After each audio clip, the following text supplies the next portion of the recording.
Coke, wait lang. Kumuha lang siya ng Coke. Kaya ako muna. Ito na ako.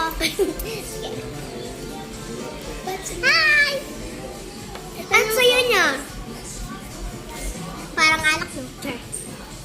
Tingnan niyo guys. Ang saya niya talaga. Pero pag nagugutom kayo, wag niyo itong kainin. Kasi baka sabi niyo sa nanay niyo, Ma, ano pinagkainin?